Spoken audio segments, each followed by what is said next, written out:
Hello students.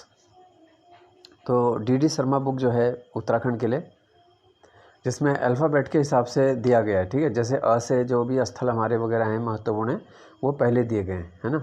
इस प्रकार से जैसे अंगाली मठ है टिहरी में, तो यहाँ से वो शुरू किया गया है। तो इसी का मैंने एक सीरीज़ शुरू की है, ठीक है। हफ्ते में कम से कम 2 बार आपको 50-50 क्वेश्चन इसमें आपको मिलेंगे, ठीक है। तो पहली बार अभी हमने इसको 50 क्वेश्चन तैयार किए और फिर आपको जल्दी ही इसके 50 क्वेश्चन और मिलेंगे, ठीक है, डीडी शर्मा बुक से। तो देख लेते हैं इस बुक से जो महत्वपूर्ण प्रश्न है। पहला है अंगाली मठ कहाँ है, तो ये ग्रुप सी में पूछा जा चुका है, तो इसका आंसर है टिहरी, ठीक है। इसमें टिक लगे हुए हैं, वैसे ये सॉल्व किया हुआ है टेस्ट।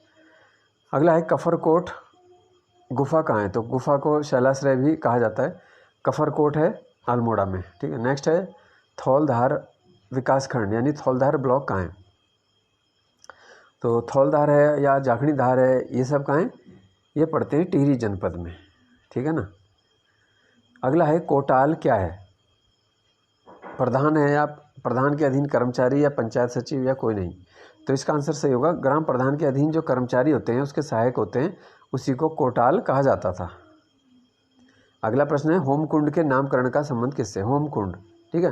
कुंड से तो पता लग रहा है कि ये कोई ताल वर्तमान में है, लेकिन होम का मतलब क्या होता है, होम मतलब होता है जहाँ पे हवन किया जाता है, जैसे अग्नि वेदिका होती है, तो आहुति से संबंध है इसका, ठीक है, आहुति। तो इस प्रकार से क्या है कि छोटी छोटी चीज़ों को समझ के वहाँ पे कभी कभी एग्जाम में ऐसी चीज़ें आ जाती हैं, है ना, जो बुक में एग्जैक्ट नहीं मिलती हमें, लेकिन हमें कहीं सुना है तो वो काम आ जाता है। फिर है सिराकोट का किला, तो ये है पिथौरागढ़ में सिराकोट। नेक्स्ट है सिमार कैसी भूमि को कहा जाता है, तो जो जलीय भूमि होती है, ठीक है, जिसे हम दलदली भूमि, नम भूमि कह सकते हैं, जलीय भूमि को सिमार भूमि कहा जाता है, ठीक है। नेक्स्ट हो गया सिरती कैसा कर था, सिरती एक नगद कर था और सिरतान जो अधिकारी थे इसे वसूलते थे। अगला है कीड़ा जड़ी, जिसे यारसा गुम्बा भी कहा गया है, ये कितनी ऊंचाई पर पाई जाती है, तो ये 2500 से 5000 मीटर की ऊंचाई पर है कीड़ा जड़ी या यारसा गुम्बा, ठीक है। और इसका जो है अंतर्राष्ट्रीय जो इसकी कीमत है वो काफ़ी अच्छी मिलती है, 15 से 20 लाख रुपए प्रति किलोग्राम इसकी कीमत मिल जाती है। अगला है इंड्रा क्या है, इंड्रा एक खाद्य व्यंजन है जो जौनसारियों के द्वारा मरोज उत्सव के समय तैयार किया जाता है, ठीक है, इंड्रा। फिर है दाम तारो क्या है, दाम तारो एक विवाह की रस्म है। नेक्स्ट है गढ़वाल में टेकवा प्रथा को क्या कहते हैं, तो गढ़वाल में टेकवा को बोलते हैं कठाला, ठीक है। वैसे टेकवा प्रथा चलती है खसों में, तो गढ़वाल के क्षेत्र में इसको बोलते हैं कठाला, ठीक है।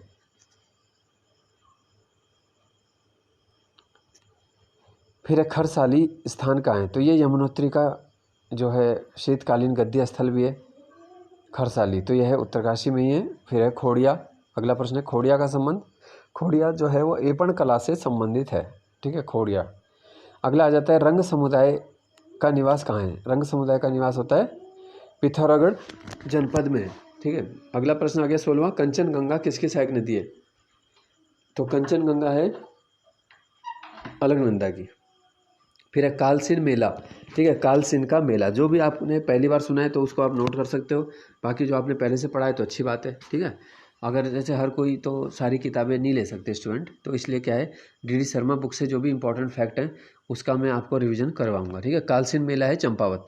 फिर है कुटेटी देवी का मंदिर कहाँ है, तो ये है उत्तरकाशी में है, लगता है मतलब वहाँ पे मंदिर है, ठीक है, कुटेटी देवी काफ़ी ऊंचाई पे। नेक्स्ट है गर्जिया देवी मंदिर कहाँ है, गर्जिया टेम्पल है नैनीताल का।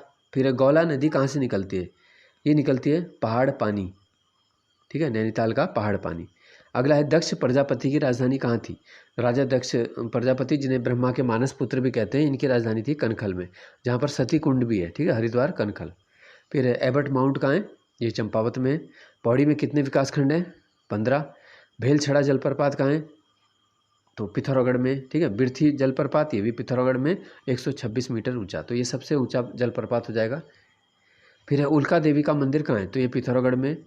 किसी क्वेश्चन में आपको डाउट होता है तो उसमें कमेंट करके ज़रूर बताना, ठीक है, अगर कोई क्वेश्चन गलत हो जाता है या आपको लग रहा है कि इसका कुछ और आंसर हो सकता है। फिर है पिथौरागढ़ में खेल लोक नृत्य का किस महीने मनाया जाता है, तो खेल एक लोक नृत्य याद रखना है आपको पिथौरागढ़ का, और ये भादों के महीने मनाया जाता है। फिर इंद्रक वन कहाँ है? ये पौड़ी के सुमाड़ी में है इंद्रक वन। स्वर्गारोहिणी किस जनपद में? स्वर्गारोहिणी है चमोली में, जिसे स्वर्ग की ओर जाने वाली सीढ़ियाँ भी कहते हैं। पांडव कहा जाता है, युधिष्ठिर इसी मार्ग के द्वारा स्वर्ग गए थे। जाड़ जनजाति का निवास कहाँ है? भोटिया की एक उपजाति है जाड़, जो कि उत्तरकाशी में उच्च हिमालय के निवासी कहलाते हैं। भोटिया की कितनी उपजाति है? तो 10 है। केदारनाथ वन्यजीव विहार ये चमोली में है। कलियासौड़ कहाँ है? तो ये धारी देवी का मंदिर है यहाँ पौड़ी में। फिर खुरनी क्या है? तो कृषक वर्ग को खुरनी भी कहा जाता था। ठीक है, याद रखना है आपको खुरनी। जो ऐसे टर्म हैं वो सारे आपको याद रखने। गोविशान स्थल ये काशीपुर है। नौकुचिया ताल कहाँ है? नैनीताल में। नैलेश्वर मंदिर ये रुद्रप्रयाग है, नैलेश्वर। चांदपुरगढ़ कहाँ है? चांदपुरगढ़ 52 गढ़ों में सबसे महत्वपूर्ण माना जाता था चांदपुरगढ़, यह है चमोली में। अखिल तारिणी या खिलपति मंदिर यह है चंपावत। अकीतरी देवता किसके रक्षक माने जाते हैं? भेड़ों के रक्षक देवता है अकीतरी। परमार वंश के 37वें राजा कौन थे? अजयपाल। परमार वंश के 44वें राजा कौन थे? तो ये थे मानसा। ठीक है, फिर आ गया अगला प्रश्न है, अष्टावक्र महादेव का मंदिर कहाँ है? अष्टावक्र महादेव तो यह है पौड़ी जनपद में मंदिर है।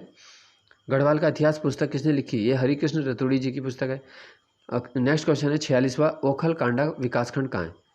नैनीताल में। तो जितने भी उत्तराखंड में 95 ब्लॉक हैं वो उसका आपको लोकेशन मालूम होना चाहिए, कौन सा किस जनपद में। नेक्स्ट है भविष्य बद्री देवालय कहाँ है? तो भविष्य बद्री सारे पंच बद्री जो हैं पूरे चमोली में। फिर है झिलमिल ताल चंपावत में है, जबकि झिलमिल गुफा जो है वो पौड़ी जनपद में।